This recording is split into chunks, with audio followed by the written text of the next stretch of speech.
स्वागत है बोल इंडिया में। मैं हूं सैयद दानिश अफरोज। ईरान और इजराइल की सीधी जंग भले ही इस वक्त टल गई हो, लेकिन गाजा की सड़कों पर जंग अब भी जारी है। सिर्फ हथियारों की नहीं, इंसानियत की। हर गली में खून की नदियां बह रही हैं। हर मलबे के नीचे किसी का घर नहीं, किसी की उम्मीद दबी है।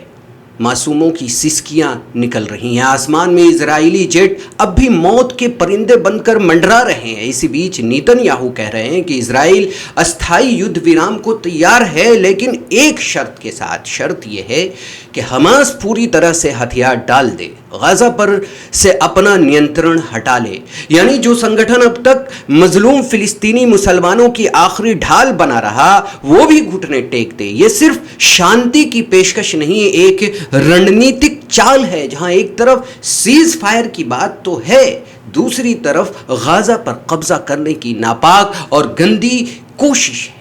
नेतन्याहू की यह पहल शांति के नाम पर समर्पण की मांग है, जिसे मानना गाजा के लिए खुद को मिटा देने जैसा होगा।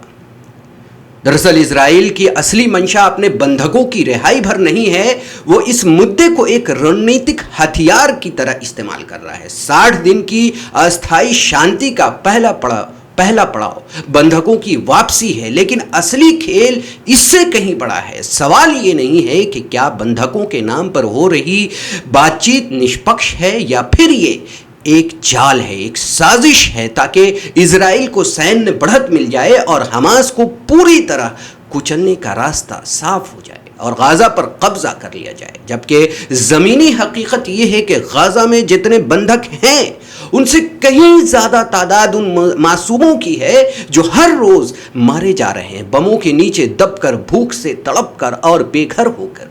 उनके लिए कोई टेबल नहीं लगती, कोई चर्चा नहीं होती, कोई शांति की योजना नहीं बनती। बंधकों की वापसी की आड़ में अगर पूरी आबादी को घुटने टेकने पर मजबूर किया जा रहा है, तो यह युद्ध नहीं, योजनाबद्ध तबाही है, नरसंहार है। और इसी तबाही की हकीकत को समझने के लिए जरूरी है कि गाजा की जंग को सिर्फ बुलेटिन नहीं, बल्कि जमीनी सच्चाई की तरह देखा जाए। एक तरफ नेतन्याहू दुनिया को शांति का झूठा मुखौटा पहना रहा है, तो दूसरी तरफ उसकी वायुसेना गाजा को मौत की फैक्ट्री में बदल रही है। हालत यह है कि अब जंग बच्चों की लाशों और मलबों के बीच लड़ी जा रही है। नेतन्याहू की भूख गाजा में मासूम बच्चों और महिलाओं की लाशों से बुझाई जा रही है। बीते 72 घंटे में 42 फिलिस्तीनियों का कत्ल कर दिया गया है, जिनमें 10 मासूम बच्चे भी थे। अब तो इजराइल के पूर्व प्रधानमंत्री एहूद ओलमर्ट ने खुद कह दिया है कि उनकी सरकार गाजा को एक कंसंट्रेशन कैंप यानी नाजी जर्मनी जैसे यातना शिविर में बदल रही है। तो ये सिर्फ एक आलोचना नहीं, एक खौफनाक चेतावनी है। शब्द वही है जो नाजियों ने यहूदियों को कैद कर अमानवीय यातनाएं देने के लिए इस्तेमाल किया था। अगर एक यहूदी राष्ट्र का पूर्व प्रधानमंत्री ये कह रहा है कि इजराइल वही कर रहा है जो नाजियों ने किया था, तो ये इजराइल की नैतिक, कानूनी और ऐतिहासिक स्थिति पर बहुत बड़ा सवाल खड़ा करता है। इसका सीधा अर्थ यह है कि गाजा में जो कुछ हो रहा है वो आत्मरक्षा नहीं, बल्कि राज्य प्रायोजित क्रूरता है, नरसंहार है, जो नाजी क्राइम से भी ज्यादा खौफनाक और खतरनाक है। जरा सोचिए, जिस देश की बुनियाद नाजी बर्बरता की पीड़ा से निकली थी, अगर वो खुद अब वैसा ही व्यवहार कर रहा है, तो यह सिर्फ एक विडंबना नहीं, बल्कि इतिहास का सबसे बड़ा नैतिक पतन है। इन मासूम बच्चों का गुनाह क्या है? क्या सिर्फ इतना कि वो गाजा में पैदा हुए? न खाना है, न पानी है, उनके खेल कूद का साजो सामान तो छोड़ ही दीजिए, उनके इलाज की सारी व्यवस्थाएं इजराइल ने तबाह कर दी हैं। ये बच्चे भूखे हैं, डरे हुए हैं, उजड़े हुए हैं। लेकिन सबसे ज्यादा शर्मनाक बात तो यह है कि वो दुनिया जो इंसाफ और मानवाधिकार की बातें करती है, खामोश तमाशा देख रही है। इनकी माओं का क्या कसूर था, जिन्होंने इन्हें ममता से पाला, लेकिन अब हर दिन मौत की आहट में जी रही हैं। ये बच्चे सवाल कर रहे हैं, हम क्यों, हमारी माएं क्यों? और दुनिया वो जवाब देने के बजाय मुंह फेर कर देख रही है। क्या ये शर्मनाक नहीं है? क्या मासूमियत का कत्लेआम अब अंतर्राष्ट्रीय चुप्पी से जायज हो गया है?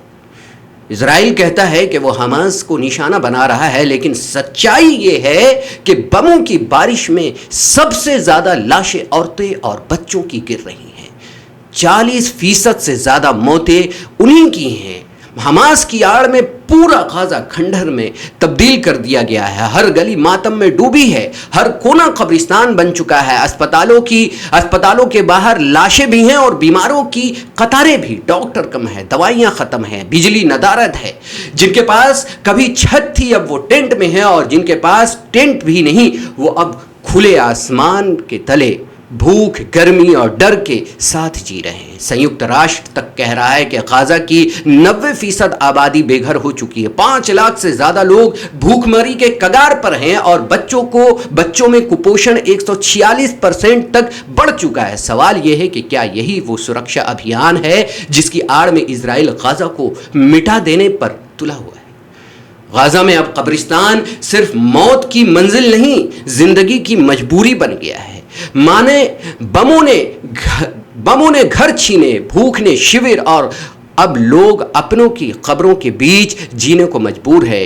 कोई माँ बच्चों के लिए कब्र की मिट्टी पर चादर बिछा रही है, तो कोई बूढ़ा बेटे की कब्र से लिपटकर सो रहा है और रो रहा है, क्योंकि उनके पास अब ठिकाने नहीं बचे। न छत है न दीवार, सिर्फ खौफ, धुआं और यादें। रात धमाकों से दहलती है, दिन सूरज की आग से जलता है, और सबसे बड़ा सवाल यही है कि आखिर ये लोग यहाँ क्यों हैं? क्यों पूरी दुनिया और वो जो खुद को सुपर पावर कहते हैं आज इजरायली आतंकवाद को रोकने में असमर्थ है? इजरायली आतंकवाद और उसके वार क्राइम पर चुप्पी साधे हुए हैं, जो खुद को मानवता का सबसे बड़ा झंडा बरदार कहते हैं, आज वो इजराइल की इस खतरनाक जुर्म पर चुप और खामोश है। दुनिया और इतिहास में ये लिखा जाएगा कि जब इजराइल गाजा और फिलिस्तीन में बर्बरता कर रहा था, नरसंहार कर रहा था और वहाँ मासूम बच्चों और महिलाओं को कत्ल कर रहा था, तब पूरी दुनिया जो खुद को ह्यूमन राइट्स और मानवाधिकार का अलमबरदार कहते थी, वो खामोश थी और तमाशा देख रही थी। हमारी इस वीडियो पर आप क्या सोचते हैं? कमेंट कर ज़रूर बताएं। साथ ही हमारी इस वीडियो को शेयर करें, हमारे YouTube चैनल को सब्सक्राइब करें, फेसबुक, इंस्टाग्राम और ट्विटर पर हमें फॉलो ज़रूर करें।